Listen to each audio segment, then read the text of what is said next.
નમસ્તે. આજે આપણે જોઈશું પ્રશ્નો અને એના જવાબ. પહેલાં આપણે ખોખા કુંડલીમાં ફળકથન કર્યું હતું. હવે સાથે ચલિત કુંડલી સાથે ફળકથન કરીશું. ચલિત કુંડલીમાં ગ્રહ ભાવ બદલે છે, રાશિ બદલતા નથી. તે આપણે ધ્યાનમાં રાખવાનું. એકચ્યુઅલી ગ્રહ કયા ભાવમાં જાય છે તે ચલિત કુંડલીમાં ખબર પડે કે એકચ્યુઅલી ગ્રહ કયા ભાવમાં બેઠો છે. ઘણી વખતે ગ્રહ બદલતા નથી, ઘણી વખતે ગ્રહ બદલે છે. તો આપણે હવે જોઈશું. પ્રશ્ન છે, જાતક સાહસી કે પરાક્રમી થશે કે નહીં. પ્રશ્ન ત્રીજા ભાવનો છે અને જવાબ છે ત્રીજા સ્થાનનો માલિક અને કારક મંગળ બળવાન બની શુભ સ્થાને શુભ ગ્રહોથી સંબંધિત થવો જોઈએ. લખ્યું છે મંગળ બળવાન બની શુભ સ્થાને. મંગળ જન્મ કુંડલીમાં 8મા સ્થાનમાં છે, ખાડાના સ્થાનમાં. મંગળ જન્મ કુંડલીમાં 8મા સ્થાનમાં છે, ખાડાના સ્થાનમાં. જ્યારે ખોખા કુંડલીમાં આપણે ફળકથન કરતા હતા તો એમ કહેવાય કે મંગળ ખાડાના સ્થાનમાં છે. જાતક સાહસી કે પરાક્રમી થશે કે નહીં તેના માટે કારક મંગળ જોવા જઈએ તો મંગળ પોતે ખાડાના સ્થાનમાં બેઠો છે. હા, મંગળની 8મી દ્રષ્ટિ ત્રીજા ભાવ ઉપર છે, તેમ કહેવાય કે મંગળની 8મી દ્રષ્ટિ ત્રીજા ભાવ ઉપર છે, પણ તે ખાડાના સ્થાનમાં બેઠો છે. હવે જ્યારે ચલિત કુંડલીમાં જોઈશું તો મંગળ 9મા સ્થાનમાં આવી ગયો. 9મું સ્થાન ત્રિકોણનું સ્થાન, શુભ સ્થાન, સારું સ્થાન છે 9મું સ્થાન. પછી ખાડાના સ્થાનમાં બેસેલો હતો મંગળ, અશુભ સ્થાનમાં હતો. ચલિત કુંડલીમાં તે શુભ સ્થાનમાં આવી ગયો. ત્યાં લખ્યું છે ચલિત કુંડલીમાં સૂર્ય, બુધ, મંગળ ભાવ બદલે છે. એટલે ચલિત કુંડલીમાં સૂર્ય, બુધ અને મંગળ ભાવ બદલી દે છે. તો મંગળ હવે એમ કહેવાશે કે મંગળની દ્રષ્ટિ ત્રીજા ભાવ પર 8મી દ્રષ્ટિ છે, પણ મંગળ જે ખાડાના સ્થાનમાં હતો તે 9મા સ્થાનમાં આવી ગયો, ત્રિકોણ સ્થાનમાં. તેથી તે શુભ સ્થાને આવી ગયો તેમ કહેવાશે. સારા સ્થાન સાથે સંબંધ કરે છે તેમ કહેવાશે. તેથી આ જાતક સાહસી અને પરાક્રમી થઈ શકશે તેવો જવાબ આવશે. ત્રીજું સ્થાન ત્રીજાનો માલિક કારક મંગળ તરીકે પરસ્પર સંબંધિત થવા જોઈએ. તે ત્રીજા સ્થાનનો માલિક ધનુ રાશિ છે, જેનો માલિક ગુરુ છે, એની સાથે મંગળનો સંબંધ થાય છે કે નહીં. એટલે દ્રષ્ટિમાં સંબંધ થતો હોય કે એકબીજાની રાશિમાં સંબંધ થતો હોય તે. પણ અહીંયા ભાવથી જોઈશું ચલિતમાં ભાવ મંગળ બદલે છે તેમ. હવે પરદેશ ગમનનો યોગ છે કે નહીં તેનો જવાબ છે ત્રીજું સ્થાન ત્રીજાનો માલિક કારક સૂર્ય ચંદ્ર બળવાન હોવા જોઈએ. શુભ ગ્રહોથી સંબંધી હોવા જોઈએ ને, સારા સ્થાને હોવા જોઈએ. અહીંયા હવે કારક સૂર્ય ચંદ્ર આવી ગયા.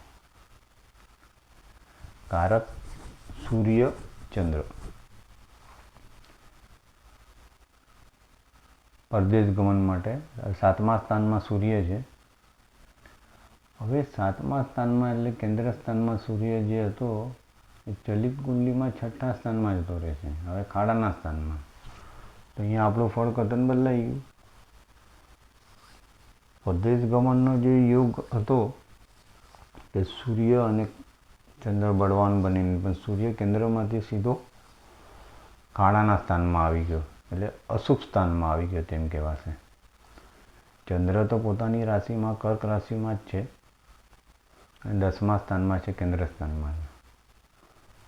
પણ સૂર્ય બુધ અને શનિ સાથે 7મા સ્થાનમાં હતો. એમ કહેવાતું કે શુભ ગ્રહની સાથે છે, બુધ સાથે છે, અશુભ ગ્રહ શનિની સાથે પણ છે તેમ કહેવાતું. જો સ્થાન જોવા જઈએ તો તે 7મા સ્થાનથી 6ઠ્ઠા સ્થાનમાં આવી ગયો, ખાડાના સ્થાનમાં આવી ગયો. એટલે સૂર્યનું જે ભાવ સારા ભાવમાં હોવો જોઈએ, શુભ સ્થાનમાં હોવો જોઈએ, તે પૂરું બદલાઈ જશે, જે 6ઠ્ઠા ખાડાના સ્થાનમાં કહેવાશે. તેથી જાતકનો કારક સૂર્ય પરદેશ ગમન માટે ખાડાના સ્થાનમાં છે, તે અશુભ કહેવાય. પછી ભાગ્યેશ અને વ્યયનો સંબંધ હોવો જોઈએ. ભાગ્યેશ અને વ્યય સાથે એમનો સંબંધ થાય છે. ભાગ્યેશ મિથુન રાશિ, બુધ વ્યયમાં કન્યા રાશિ, તેનો સ્વામી બુધ. એટલે બુધનો સંબંધ ભાગ્યેશ અને વ્યયનો બી સંબંધ, એટલે ભાગ્યેશ અને વ્યયસ તો એક જ છે, પણ કારક સૂર્ય સાથે એનો સંબંધ હતો અહીંયા 7મા સ્થાનમાં બુધનો.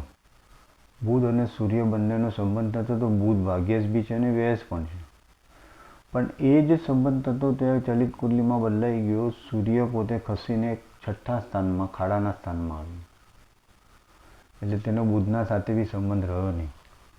એટલે કારક સૂર્ય જે આપણે પરદેશ ગમન માટે જોતા હતા તે હવે અશુભ બની ગયો, મતલબ હવે શુભ નથી.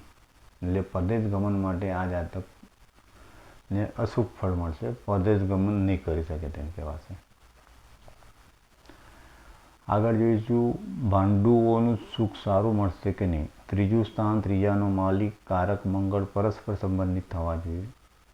એટલે 3જા સ્થાનનો માલિક ગુરુ અને મંગળનો સંબંધ પણ એ નથી થતો. અહીંયા સૂર્ય મંગળ બુધ સ્થિતિ પ્રમાણે, અને જો ગુરુ 3જા સ્થાન કે 3જાના સ્વામી સાથે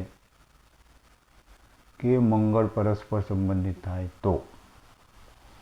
હવે અહીંયા સૂર્ય મંગળ બી જોયા છે તો સૂર્ય મંગળ તો સંબંધ કરતા નથી, ખાલી સૂર્ય મંગળ 3જા સ્થાનના માલિક પર ખાલી એના માલિક સાથે દ્રષ્ટિ કરે છે. સૂર્યની દ્રષ્ટિ છે 3જા સ્થાનના માલિક ગુરુ ઉપર, અને ગુરુની દ્રષ્ટિ છે સૂર્ય ઉપર.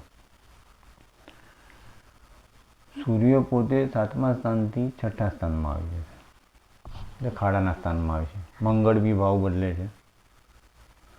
એટલે ભાઈ ભાંડોનું સુખ માટે જે 3જા સ્થાનનો પ્રશ્ન છે તેમાં ફક્ત ને ફક્ત સૂર્યની 3જા સ્થાનના માલિક ઉપર 7મી દ્રષ્ટિ છે, મંગળની 8મી દ્રષ્ટિ છે 3જા ભાવ ઉપર.